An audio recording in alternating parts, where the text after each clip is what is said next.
Good morning traders അരീനയുടെ pre market റിപ്പോർട്ടിലേക്ക് ഏവർക്കും സ്വാഗതം. നിങ്ങളോടൊപ്പം ഞാൻ റഷീദ് തായ്ലാർ. ആദ്യമായിട്ട് ചാനലിൽ എത്തിപ്പെട്ടവരൊക്കെ സബ്സ്ക്രൈബ് ചെയ്ത് സപ്പോർട്ട് ചെയ്യണേ. ഇന്ന് 2024 ജൂലൈ 2 തീയതി ചൊവ്വാഴ്ച. ഇന്ന് ഫിൻനിഫ്റ്റിയുടെ എക്സ്പയറി ദിവസമാണ്. കൂടാതെ ഒരുപാട് മറ്റു വിശേഷങ്ങൾ നമുക്ക് നോക്കാനുണ്ട്. ഇന്നത്തെ ഹൈലൈറ്റ്സിലാണ് ഏറ്റവും വലിയ ട്വിസ്റ്റ് കിടക്കുന്നത്. നിഫ്റ്റി 50, അതേപോലെ ബാങ്ക് നിഫ്റ്റി, സെൻസെക്സ് എല്ലാം തന്നെ കുതിച്ചു പാഞ്ഞുകൊണ്ടിരിക്കുകയാണ്. അപ്പോൾ ഒരു പുതിയ ഓൾ ടൈം ഹൈ ഉണ്ടാക്കുമോ എന്നുള്ളതാണ്, റെക്കോർഡ് ലെവലിൽ ഒരു ഓൾ ടൈം ഹൈ ഉണ്ടാക്കുമോ എന്നുള്ളതാണ് ചോദ്യം. തീർച്ചയായിട്ടും പ്രതീക്ഷിക്കുന്നത് 25,572 ആയിരിക്കും അടുത്ത ഒരു ഓൾ ടൈം ഹൈ എന്നാണ്. നോക്കാം നമുക്ക് വരുന്ന ദിവസങ്ങളിൽ എങ്ങനെയാണ് മാർക്കറ്റ് പെർഫോം ചെയ്യുന്നുള്ളത്. സ്വാഭാവികമായിട്ടും മാർക്കറ്റ് നല്ല രീതിയിൽ ഒരു റോക്കറ്റ് പോകുന്നത് പോലെ കുതിച്ചു പോയിക്കൊണ്ടിരിക്കുകയാണ്. 25,500 എന്നുള്ളത് 22,000 ഇരിക്കുമ്പോൾ നമ്മൾ ഒരിക്കലും പ്രതീക്ഷിച്ചിരുന്നില്ല 24,000 എത്തും എന്നുള്ളത്. ഇപ്പോൾ 24,000 കടന്നിരിക്കുന്നു. സോ 25,572 എന്നുള്ളത് നിഫ്റ്റിയെ സംബന്ധിച്ചിടത്തോളം ചിലപ്പോൾ ഒരു 5 ട്രേഡിംഗ് ഡേയ്സും ഉണ്ട്, അല്ലെങ്കിൽ ഒരു 10 ട്രേഡിംഗ് ഡേയ്സും ഉണ്ട് മാക്സിമം അച്ചീവ് ചെയ്യാൻ പറ്റുന്ന ഒരു ടാർഗറ്റ് മാത്രമാണ്. അവിടെ വരെ എത്തുമോ എന്നുള്ളത് മാത്രമാണ് ഒരു ചോദ്യം. എത്താനുള്ള സാധ്യതകൾ വളരെ കൂടുതലാണ് എന്നാണ് എല്ലാവരും പറയുന്നത്. സെബി എന്താ പറയുക, എല്ലാ എക്സ്ചേഞ്ചുകളോട് കൃത്യമായിട്ടും ഒരേ രീതിയിൽ എല്ലാ ബ്രോക്കേഴ്സിനോടും ചാർജ് വാങ്ങിക്കാൻ ആവശ്യപ്പെട്ടിരിക്കുന്നു എന്ന ഒരു വാർത്ത ഒരല്പം ബുദ്ധിമുട്ടുണ്ടാക്കുന്ന ഒരു കാര്യമാണ്. പ്രത്യേകിച്ചും നമുക്ക് 2 ടൈപ്പ് ബ്രോക്കേഴ്സാണ് നമ്മുടെ മുന്നിലുള്ളത്. ഒന്ന് ഡിസ്കൗണ്ട് ബ്രോക്കേഴ്സും മറ്റൊന്ന് full service brokers. Full service brokers എന്ന് പറയുന്നതുകൊണ്ട് ഉദ്ദേശിക്കുന്നത് ബാങ്കുകൾ പോലെയുള്ള സ്ഥാപനങ്ങൾ നമുക്ക് അവരുടെ ഡിമാറ്റ് അക്കൗണ്ട്, അവരുടെ അടുത്ത് നോർമലി നമ്മൾ ഇൻട്രാഡേ ട്രേഡിംഗ് ഒന്നും അക്കൗണ്ട് എടുക്കാറില്ല, അതൊന്നും ചെയ്യാൻ വേണ്ടി. കാരണം ഭയങ്കര ചാർജാണല്ലേ. നമ്മൾ പറയും അയ്യോ അവരുടെ അടുത്ത് ഭയങ്കര ചാർജാണ്. എന്നാൽ അതേ സമയത്ത് ഓൺലൈൻ വഴി ഓപ്പൺ ചെയ്യുന്ന ഡിസ്കൗണ്ട് ബ്രോക്കേഴ്സ് എന്ന് പറയുന്നത് സരോദ സ്റ്റോക്സ്, ജിഞ്ചൽ ബ്രോക്കിംഗ്, അങ്ങനെയുള്ള ബ്രോക്കേഴ്സ്, അവരുടെ അടുത്ത് നമുക്ക് ഇൻട്രാഡേ ട്രേഡൊക്കെ ചെയ്യാൻ നല്ല സുഖമാണ്. കാരണം ചാർജ് തീരെയും കുറവാണ്. അപ്പോൾ ഈ ഒരു പ്രശ്നമാണ് ഇപ്പോൾ അഡ്രസ്സ് ചെയ്യപ്പെടുന്നത്. കാരണം സെബി പറഞ്ഞിരിക്കുന്നത് എല്ലാവരോടും ഒരേ രീതിയിൽ തന്നെ ചാർജ് ചെയ്യണം. എക്സ്ചേഞ്ചുകൾ ഒരിക്കലും ഡിസ്കൗണ്ട് ബ്രോക്കേഴ്സിന് ഡിസ്കൗണ്ട് കൊടുക്കാനോ അല്ലെങ്കിൽ മറ്റ് ഫുൾ സർവീസ് ബ്രോക്കേഴ്സിനോട് ഒരു ഫുൾ ചാർജ് വാങ്ങാനോ പാടില്ല. എല്ലാവരും ഒരേ രീതിയിൽ ട്രീറ്റ് ചെയ്യണം എന്ന ഒരു തീരുമാനമാണ്. ഇതൊരു സർക്കുലർ അവർ ഇറക്കിയിട്ടുണ്ട്. ഒക്ടോബർ 1 മുതലാണ് ഇത് പ്രാബല്യത്തിൽ വരും. ഈ നിയമം പ്രാബല്യത്തിൽ വരുന്ന ഒക്ടോബർ 1 മുതലാണ്. അപ്പോൾ എന്താ പറയുക, പാമ്പ് കടിയേറ്റവൻ്റെ കാലിൽ തലയിൽ തേങ്ങ വീണ ആളുടെ കാലിൽ പാമ്പ് കടിച്ചു എന്ന അവസ്ഥയിലേക്കാണ് കാര്യങ്ങൾ പോകുന്നത്. ഇപ്പം നല്ല ഹോട്ട് ടോപ്പിക്കായിട്ട് ഡിസ്കഷൻ നടക്കുന്ന 30% ടാക്സ് ഇംപ്ലിമെൻറ്റേഷൻ, ഓപ്ഷൻ ട്രേഡിങ്ങിൽ ടാക്സ് ഇംപ്ലിമെൻറ്റേഷൻ ഉണ്ടാകുമോ എന്ന ഒരു ചോദ്യം മുന്നിൽ നിൽക്കുമ്പോൾ തന്നെ രണ്ടാമത്തത് ഓൾമോസ്റ്റ് കൺഫേം ആയ രീതിയിൽ ബ്രോക്കറേജ്, അതായത് ഡിസ്കൗണ്ട് ബ്രോക്കേഴ്സിൻ്റെ അടുത്ത് ഇനി നമുക്ക് ട്രേഡിങ്ങിൻ്റെ ചാർജ് വർദ്ധിക്കും എന്നുള്ളതാണ് അടുത്ത ഒരു പണി വരാൻ പോകുന്നത്. സോ ട്രേഡിംഗ് ചാർജ് ഇപ്പോൾ ഉള്ളതുപോലെ ഈസി ആയിരിക്കില്ല കാര്യങ്ങൾ. സോ ഒരു കടുകട്ടി ആയിട്ടുള്ള ഒരു പരിപാടി തന്നെയായിരിക്കും ഇനി ഓപ്ഷൻ ട്രേഡിംഗ് എന്ന് തോന്നുന്നു. ഈ 2 കാര്യങ്ങൾ പ്രാബല്യത്തിൽ വന്നാൽ, നോർമലി പല കാര്യങ്ങളും ഇങ്ങനെ അനൗൺസ് ചെയ്ത് ആൾക്കാരെ ഒന്ന് പാനിക്കാക്കിയതിന് ശേഷം പിന്നീട് ആ ഡേറ്റ് എടുക്കുമ്പോൾ വിഡ്രോ ചെയ്യുന്ന ചരിത്രം ഉണ്ടായിട്ടുണ്ട്. സോ ഇതും ആ രീതിയിലാവട്ടെ എന്ന് മാത്രമാണ് ഞാൻ ആഗ്രഹിക്കുന്നത്. കാരണം ഡിസ്കൗണ്ട് ബ്രോക്കേഴ്സും ഫുൾ സർവീസ് ബ്രോക്കേഴ്സിനെയും എക്സ്ചേഞ്ച് ഒരേ രീതിയിൽ ട്രീറ്റ് ചെയ്യാൻ തുടങ്ങിക്കഴിഞ്ഞാൽ അപ്പോൾ സ്വാഭാവികമായിട്ടും മാർക്കറ്റിൽ ഡിസ്കൗണ്ട് ബ്രോക്കേഴ്സിന് അവരുടെ ചാർജ് വർദ്ധിപ്പിക്കേണ്ടി വരും.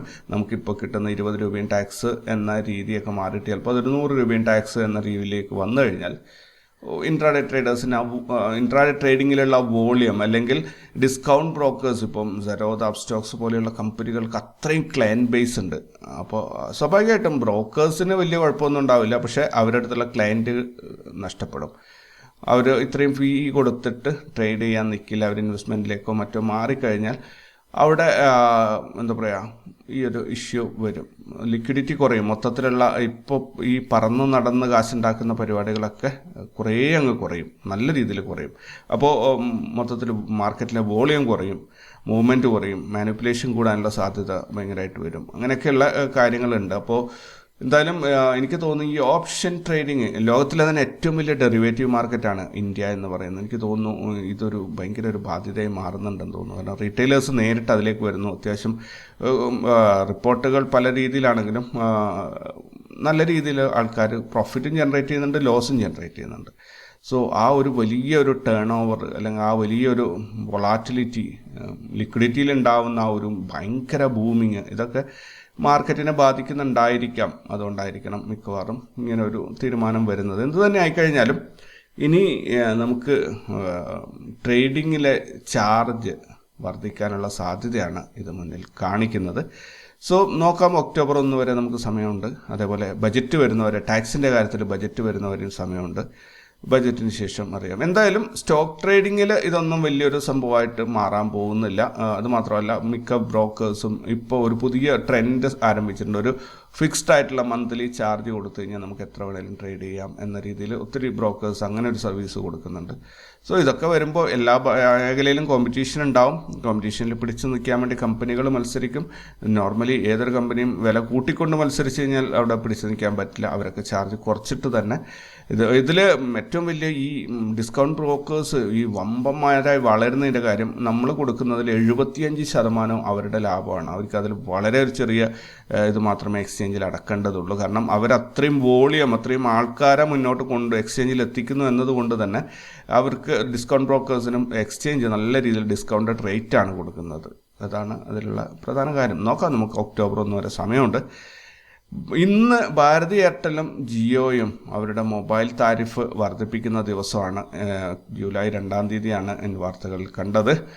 ദെൻ മറ്റൊരു കാര്യം, ഇത് ഞാനിപ്പം ട്രേഡിങ്ങിൻ്റെ ചാർജ് പറഞ്ഞതുപോലെ തന്നെ മറ്റൊരു കാര്യം നിങ്ങൾ ശ്രദ്ധിച്ചിട്ടുണ്ടെന്ന് പറയുന്നത്, ഇന്നിപ്പം ഇത് മണി കൺട്രോളിൽ വളരെ ഡീറ്റെയിൽ ആയിട്ടുള്ള റിപ്പോർട്ട് വന്നിട്ടുണ്ട്. അതായത് കമ്പനി മുതലാളിമാർ അവരുടെ ഹോൾഡിങ്സ് വിറ്റഴിക്കുന്നു എന്നുള്ളത്. 5 വർഷത്തിൽ ഏറ്റവും ഉയർന്ന രീതിയിലുള്ള സെല്ലിംഗ് ആണ് ഇപ്പോൾ ഈ 2024 നടന്നിരിക്കുന്നത്.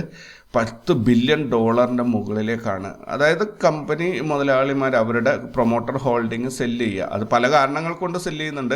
ഇപ്പോൾ വേദാന്ത പോലെയുള്ള കമ്പനിയാണെങ്കിൽ അവരുടെ കടം തീർക്കാനാണ് എന്ന് പറഞ്ഞിട്ട് അവർ സെല്ല് ചെയ്യുന്നുണ്ട്.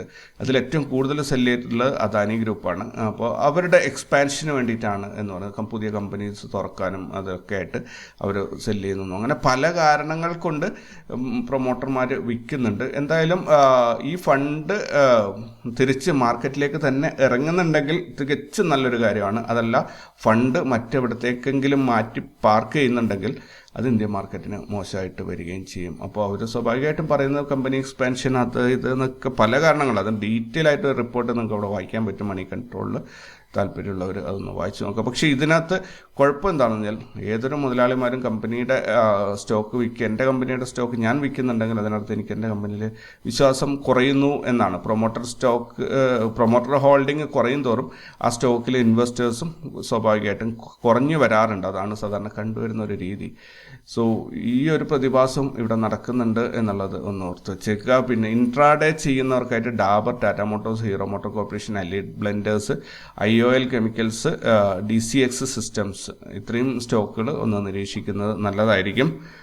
ദെൻ ഓട്ടോ സെയിൽസ് കഴിഞ്ഞ മാസത്തിൽ ചെറിയൊരു വർധനമുണ്ടായിട്ടുണ്ട്. അതുകൊണ്ടാണ് ഇന്നത്തെ ഇൻട്രാഡേയിൽ ഞാൻ ഈ ഓട്ടോ സ്റ്റോക്കുകൾ കൂടുതലും ഉൾപ്പെടുത്തിയത്. 3.67% ഒരു വർധനവാണ് കഴിഞ്ഞ ജൂൺ മാസത്തിൽ ഉണ്ടായിരിക്കുന്നത്. സോ ഓട്ടോ സെക്ടറുകളിൽ ഒരു ബൂമിങ്, ഒരു സ്റ്റോക്കുകളിൽ ഒരു മുന്നേറ്റം ഉണ്ടാവാനുള്ള സാധ്യതയുണ്ട്. ദെൻ നമുക്ക് ഗ്ലോബൽ മാർക്കറ്റിലേക്ക് പോവുകയാണെങ്കിൽ US മാർക്കറ്റ് ക്ലിയർലി ബുള്ളിഷ് ആയിട്ടാണ് അവസാനിച്ചിരിക്കുന്നത്. യൂറോപ്യൻ മാർക്കറ്റും ക്ലിയർലി ബുള്ളിഷാണ്. ഹാങ്സെങ്ങും കോസ്പി ഒഴികെ ബാക്കി എല്ലാ ഇൻഡെക്സുകളും ഗ്രീനിലാണ് അവസാനിച്ചത്. ക്ലിയർലി നല്ല രീതിയിലുള്ള ഗ്രീനാണ് വന്നിരിക്കുന്നത്. ഇനി ഗിഫ്റ്റ് നിഫ്റ്റിയിലേക്ക് വരികയാണെങ്കിൽ, ഗിഫ്റ്റ് നിഫ്റ്റി ഇന്നലെ ക്ലോസ് ചെയ്തത് 24,271 ഇന്ന് ഓപ്പൺ ആയിരിക്കുന്നത് 24,265. ഒരു 5-6 പോയിന്റ് ഗ്യാപ് ഡൗൺ ഓപ്പണിംഗ് ആണ്. ദെൻ മാർക്കറ്റ് ഇന്നത്തെ ഡേ ഹൈയിൽ നോക്കുകയാണെങ്കിൽ 265 തന്നെയാണ് ഡേ ഹൈ കിട്ടുന്നത്. ഡേ ലോ ആണ് താഴോട്ട് പോയിട്ടുള്ളത്, 238 വരെ പോയിട്ടുണ്ട്. അങ്ങനെയാണെങ്കിൽ ഇപ്പോൾ കറൻ്റ്ലി ട്രേഡിംഗ് നടക്കുന്നത് നോക്കുകയാണെങ്കിൽ 239.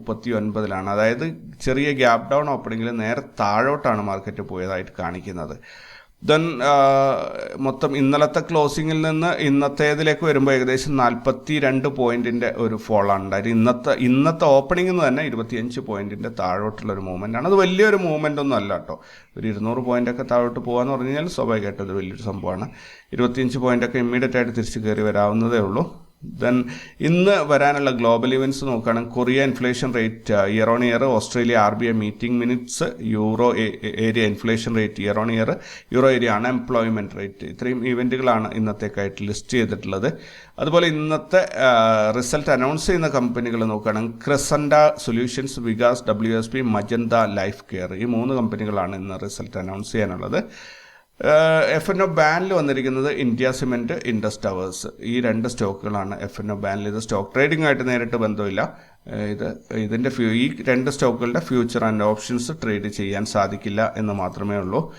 ദെൻ ഇൻസ്റ്റിറ്റ്യൂഷണൽ ആക്ടിവിറ്റീസ് നോക്കുകയാണെങ്കിൽ ഇന്നലെ ഫോറിൻ ഇൻസ്റ്റിറ്റ്യൂഷൻസ് 426 കോടിയുടെ നെറ്റ് സെല്ലിംഗ് ആണ് ചെയ്തത്. അതേസമയത്ത് ഡൊമസ്റ്റിക് ഇൻസ്റ്റിറ്റ്യൂഷൻസ് 3917 കോടിയുടെ ബൈയിങ് നടത്തിയിട്ടുണ്ട്. ഓൾ ടുഗദർ നോക്കുകയാണെങ്കിൽ 3491 കോടിയുടെ ബൈയിങ് ആണ് ഇന്നലെ മാർക്കറ്റിൽ നടന്നിട്ടുള്ളത്. അപ്പോൾ ഈ മാസത്തെ പെർഫോമൻസിൽ ഫോറിൻ ഇൻസ്റ്റിറ്റ്യൂഷൻസ് 426 സെല്ലിംഗ് തന്നെയാണ്. ഡൊമസ്റ്റിക് ഇൻസ്റ്റിറ്റ്യൂഷൻസ് 3917 കോടിയുടെ ബൈയിങ് ആണ്. മൊത്തത്തിലുള്ള പെർഫോമൻസ് ബൈയിങ് ആണ് മെജോറിറ്റി കിട്ടിയിരിക്കുന്നത് 3491 കോടിയുടെ. ഇന്നലെ ഒരു ദിവസം മാത്രമാണ് ഡാറ്റ ഉള്ളത്, അതുകൊണ്ട് ജൂലൈ മാസത്തിലെ ആദ്യത്തെ ട്രേഡിംഗ് ഡേ ആണ് ഇന്നലെ. എഗെയിൻ നമുക്ക് ഇന്നലത്തെ മാർക്കറ്റിലേക്ക് പോവുകയാണെങ്കിൽ നിഫ്റ്റി ഇന്നലെ 23,993 ഓപ്പണായി 149 പോയിൻ്റ് മുന്നേറ്റത്തോടെ 24,142 ക്ലോസ് ചെയ്തു. കഴിഞ്ഞ 5 ദിവസം കൊണ്ട് നിഫ്റ്റിയിൽ 760 പോയിൻറ്റിൻ്റെ ഒരു മുന്നേറ്റമാണ് ഉണ്ടായത്. ഈ ജൂലൈ മാസത്തിൽ 149 പോയിൻറ്റിൻ്റെ ഒരു മുന്നേറ്റമാണ് ഉണ്ടാക്കിയിരിക്കുന്നത്. ഇന്നലെ നോർമൽ CPR ആയിരുന്നു, പ്രൈസ് ആക്ഷൻ അതിനെ ക്രോസ് ചെയ്തിട്ടുണ്ടായിരുന്നു. അതേപോലെ ഇന്നും നോർമൽ CPR ആണ്. അതിനെക്കുറിച്ച് CPRൻ്റെ കാര്യത്തിൽ പ്രത്യേകിച്ച് വിശേഷങ്ങളൊന്നും നോക്കാനില്ല. ഇന്ന് ഇന്ത്യ വിക്സ് ഓപ്പൺ ആവാൻ പോകുന്നത് 13.83 ദെൻ പുട്ട് കോൾ റേഷ്യോ നോക്കുകയാണെങ്കിൽ 1.07 ആണ് നിഫ്റ്റിയുടെ പുട്ട് കോൾ റേഷ്യോ വന്നിരിക്കുന്നത്. ഇത് ക്ലിയർലി ഒരു അപ്പ് മൂവ്മെൻറ്റ് അല്ലെങ്കിൽ ബുള്ളിഷ് മൂവ്മെൻ്റ് ആണ് സൂചിപ്പിക്കുന്നത്. 24,500 ഹയസ്റ്റ് കോൾ റേറ്റിംഗ് വന്നിട്ടുണ്ട്, 76 ലക്ഷമാണത്. 24,000 ഹയസ്റ്റ് പുട്ട് റേറ്റിംഗ് വന്നിട്ടുണ്ട്, 88 ലക്ഷമാണ്. താഴെയാണ് പുട്ടാണ് കൂടുതൽ റൈറ്റ് ചെയ്തിട്ടുള്ളത്, അതുകൊണ്ട് മാർക്കറ്റിനെ മുകളിലോട്ട് തള്ളുമെന്ന് പ്രതീക്ഷിക്കാം. ദെൻ ബാങ്ക് നിഫ്റ്റി ഇന്നലെ 223 പോയിൻറ്റിൻ്റെ ഒരു മുന്നേറ്റം ഉണ്ടാക്കി. ഫിൻ നിഫ്റ്റി 212 പോയിൻറ്റ്, സെൻസെക്സ് 432 പോയിൻറ്റും നിഫ്റ്റി മിഡ് ക്യാപ്പ് 14 പോയിൻറ്റിൻ്റെയും ഒരു മുന്നേറ്റമാണ് ഇന്നലെ രേഖപ്പെടുത്തിയത്. ദെൻ ഇന്ന് നമുക്ക് ഫിൻ നിഫ്റ്റിയുടെ എക്സ്പയറിയാണ്. ഫിൻ നിഫ്റ്റിയുടെ എക്സ്പയറിയിലേക്ക് വരികയാണെങ്കിൽ ഇന്നലത്തെ മാർക്കറ്റ് ഒരു ഒരു ബുൾ മൂവിൽ അല്ലെങ്കിൽ ഒരു അപ്പ് മൂവിൽ ആണ് ക്ലോസ് ചെയ്തിട്ടുള്ളത്. റാസ്ൽ ലോയിൽസിൻ്റെ പ്രിഡിക്ഷൻ പ്രകാരം ഇന്നലത്തെ ഡേ ഹൈനേക്കാളും മുകളിലായിരിക്കും ഇന്നത്തെ ഡേ ഹൈ എന്നാണ് പറയുന്നത്. അതുപോലെ ഇന്നലത്തെ ഡേ ലോനേക്കാളും മുകളിലായിരിക്കും ഇന്നത്തെ ഡേ ലോ. സ്വാഭാവികമായിട്ടും ഒരു അപ്പ് മൂവ്മെൻറ്റ് ഉണ്ടാവും. ഇന്നലത്തേനേക്കാളും മുകളിലേക്ക് മാർക്കറ്റ് ഇന്ന് കയറിപ്പോകും എന്നാണ് സൂചിപ്പിക്കുന്നത്. ഇനി ഒരു ഓപ്പണിംഗ് അല്ലെങ്കിൽ അതിൻ്റെ മൂവ്മെൻറ്റ് നോക്കുകയാണെങ്കിൽ നോ ട്രേഡ് സോണിൻ്റെ ആ റേഞ്ചിൽ മാർക്കറ്റ് ഓപ്പൺ ആയിട്ട് ഫർദർ അപ്പ് മൂവ്മെൻറ്റ് തരും എന്നാണ് പറയുന്നത്. ഏകദേശം ഈ ഒരു സോണിൽ ഇവിടെ എവിടെയെങ്കിലും ഓപ്പൺ ആയിട്ട് ഇവിടുന്ന് ഒരു അപ്പ് മൂവ്മെൻറ്റ് തരും എന്നാണ് പറയുന്നത്. റാസ്ൽ ലോയിൽസിൻ്റെ ഓപ്പണിങ് നമുക്ക് സൂചിപ്പിക്കുന്നത്. ലൈവ് മാർക്കറ്റിൽ ഓപ്പണിങ് നമ്മൾ നോക്കി കണ്ട് ഉറപ്പിക്കണം. പ്രിഡിക്ഷനുടെ വലിയ ഇമ്പോർട്ടൻസ് ഒന്നുമില്ല. എന്തായാലും ഇന്നൊരു ഇന്നലത്തെ ഹൈനേക്കാളും മുകളിലേക്ക് ഇന്ന് മാർക്കറ്റ് പോകും എന്ന കാര്യത്തിൽ സംശയമില്ല. ദെൻ ഇന്നത്തെ നോ ട്രേഡ് സോണായിട്ട് നമ്മൾ ഡിഫൈൻ ചെയ്യേണ്ടത് ഈ ഒരു ഏരിയ ആണ്. ഇതിൻ്റെ വാല്യൂസ് പറയുകയാണെങ്കിൽ 23,598ൻ്റെയും 23,508ൻ്റെയും ഇടയിലുള്ള ഈ ഒരു സോണാണ് നമ്മൾ 598ൻ്റെയും ഏകദേശം ഒരു 100 പോയിൻറ്റിൻ്റെ ഒരു സോൺ നമുക്ക് എൻട്രി എടുക്കാതെ ഒഴിവാക്കി വിടാം ഈ ഒരു ഭാഗത്ത്. അപ്പോൾ സ്വാഭാവികമായിട്ടും അവിടെ വളരെ സേഫായിട്ടുള്ള എൻട്രീസ് ഈ ഒരു സോൺ ബ്രേക്ക് ഔട്ട് ചെയ്യുകയാണെങ്കിൽ 23,598ൻ്റെയും 23,508ൻ്റെയും ഇടയിലുള്ള ഒരു 90 പോയിൻറ്റിൻ്റെ ഒരു സോൺ നമുക്ക് നോ ട്രേഡ് സോണായിട്ട്, കാരണം അതിനകത്ത് മാർക്കറ്റ് കുടുങ്ങിയാൽ അത് റേഞ്ച് ബൗണ്ടായി പോകാൻ സാധ്യതയുണ്ട്. ഇനി ഫർദർ മറ്റൊരു റെസിസ്റ്റൻസ് പോയിന്റ് വരാനുള്ളത് 23,669, 660 എന്നുള്ള ഈ ഒരു സോണിലാണ്. ഇവിടെയും മാർക്കറ്റിന് നല്ല രീതിയിലൊരു റെസിസ്റ്റൻസ് വരാനുള്ള സാധ്യതയുണ്ട്. മിക്കവാറും ഓപ്പണിംഗ് ഇവിടെ ആകുമോ എന്നൊരു സംശയം എനിക്കുണ്ട്. മോസ്റ്റ് പ്രോബ്ലി ഇവിടെ ഓപ്പണിംഗ് വരുമോ എന്നതും ഒരു സംശയമുണ്ട്. ദെൻ മുകളിലോട്ട് പോവുകയാണെങ്കിൽ മാക്സിമം 23,803 വരെയാണ് ഇന്നത്തെ മാർക്കറ്റ് പോകാൻ സാധ്യതയുള്ളൊരു ബെസ്റ്റ് മൂവ്മെൻറ്റ് കിട്ടുകയാണെങ്കിൽ 23,803 വരെ നമുക്ക് പോകാൻ സാധിക്കും, ഡ്രൈവ് ചെയ്ത് കൊണ്ടുപോകാൻ സാധിക്കും. ഇനി താഴോട്ടാണ് മാർക്കറ്റ് വരുന്നതെങ്കിൽ ഒരു സപ്പോർട്ട് കിട്ടാനുള്ളത് 23,459, 437 എന്ന ഈ ഒരു 22 പോയിൻറ്റിൻ്റെ ഈ ഒരു സോൺ ഉണ്ട് ഇവിടെ നല്ലൊരു സപ്പോർട്ട് നിങ്ങൾക്ക് കിട്ടാൻ. മാർക്കറ്റ് ഇവിടെ താഴോട്ട് ഇറങ്ങുകയാണെങ്കിൽ ഇവിടെ സപ്പോർട്ട് എടുത്തിട്ട് തിരിച്ച് പൊങ്ങാനാണ് സാധ്യത. ന്യൂസൊക്കെ വന്നിട്ട് മാർക്കറ്റ് ഫോളോ ചെയ്യുകയാണെങ്കിൽ ഇത് ഇവിടുന്ന് സപ്പോർട്ട് എടുക്കും എന്നൊന്നും കരുതി മണ്ടത്തരം കാണിക്കരുത്. ന്യൂസൊക്കെ വലിയ മേജർ ന്യൂസ് എന്തെങ്കിലും വന്നിട്ടാണ് വീഴുന്നതെങ്കിൽ മാർക്കറ്റ് ഫർദർ ഫോൾ ഉണ്ടാവും ഉറപ്പായിട്ടും. ഇൻ കേസ് ഒരു റെയർ കേസിൽ താഴോട്ട് ഇറങ്ങുകയാണെങ്കിൽ യെസ്റ്റർഡേ ലോ എന്നുള്ള ഈ ഒരു ലെവലിൽ മാർക്കറ്റ് ഉറപ്പായിട്ടും സപ്പോർട്ട് എടുക്കാൻ സാധ്യതയുണ്ട്. ഇത് നോർമൽ മൂവ്മെൻ്റ് ഉള്ള ദിവസങ്ങളിലാണ്. സ്പെഷ്യൽ ഡേയ്സിൽ അല്ലെങ്കിൽ ന്യൂസ് ബേസ്ഡ് മൂവ്മെൻ്റ് ആണെങ്കിൽ അങ്ങനെ കണ്ണടച്ച് വിശ്വസിക്കരുത്. 23,361 എന്ന ഈ ഒരു സോണിൽ മാക്സിമം മാർക്കറ്റ് സപ്പോർട്ട് എടുക്കും. അപ്പോൾ ഈ 5 ലെവൽസാണ് പ്രധാനമായിട്ടും നിങ്ങൾ ശ്രദ്ധിക്കേണ്ടത്. 23,803 വരെ റെയർ കേസിൽ മാർക്കറ്റ് കയറിപ്പോയേക്കാം. ഒരു റെസിസ്റ്റൻസ് ഉള്ളത് യെസ്റ്റർഡേ ഹൈ ആ റേഞ്ചിലാണ് 23,660. നോ ട്രേഡ് സോൺ എന്ന് പറയുന്നത് 23,598 മുതൽ 508 വരെയാണ്. ഒരു സപ്പോർട്ട് സോൺ വരുന്നത് 23,459 437 എന്നുള്ള ഒരു 22 പോയിൻറ്റിൻ്റെ ഒരു സോണാണ്. അവിടെ നിന്ന് ഫർദർ ഫോൾ ഉണ്ടാവുകയാണെങ്കിൽ 23,366 361 എന്നുള്ള ഒരു നാരോ ആയിട്ടുള്ള ഒരു സോണിൽ യെസ്റ്റർഡേ ലോയിൽ വന്നിട്ട് മാർക്കറ്റ് സപ്പോർട്ട് എടുത്ത് തിരിച്ച് പൊങ്ങിപ്പോവാം. മാർക്കറ്റ് ഒരു അപ്രാലി തന്നെ തരും എന്ന് ഉറപ്പിച്ച് പറയാൻ പറ്റില്ല. പക്ഷെ മാർക്കറ്റിൻ്റെ മൂവ്മെൻ്റ് ഒരു പോസിറ്റീവ് ആയിരിക്കും. ഇന്നലത്തേതിനേക്കാളും മുകളിലേക്ക് കയറിപ്പോകും എന്നാണ് റാസ് ലെവൽസ് പറയുന്നത്. മോസ്റ്റ് പ്രോബ്ലി ഒരു ഫ്ലാറ്റ് ഓപ്പണിങ് അല്ലെങ്കിൽ ഒരു ചെറിയ ഗ്യാപ്പ് അപ്പ് ഓപ്പണിങ്ങിൽ മാർക്കറ്റ് ഫർദർ അപ്പ് മൂവ്മെൻറ്റ് തരും എന്നാണ് പ്രതീക്ഷിക്കുന്നത്. അത് കഴിഞ്ഞിട്ട് പിന്നീട് എങ്ങോട്ട് മാർക്കറ്റിന് പോകാം, അതിന് ഫുൾ ഫ്രീഡം ഉണ്ട്. മാർക്കറ്റാണ് സുപ്രീം, ഞാൻ പറഞ്ഞു എന്ന് കരുതിയിട്ട് ആ രീതിയിലേക്ക് ഉറപ്പിച്ച് നിൽക്കരുത്. സോ ആ രീതിയിൽ പോകുന്നുണ്ടെങ്കിൽ അതിൻ്റെ കൂടെ അങ്ങ് പോവുക പ്ലാനൊക്കെ എടുത്തിട്ട്. ഓൾറൈറ്റ്, അപ്പോൾ നമുക്ക് എന്തായാലും ട്രേഡിംഗ് ഒക്കെ കഴിഞ്ഞിട്ട് കൂടുതൽ വാർത്തകളും വിശേഷങ്ങളൊക്കെ ആയിട്ട് വൈകുന്നേരം കണ്ടുമുട്ടാം. അതുവരേക്കും you take care and by.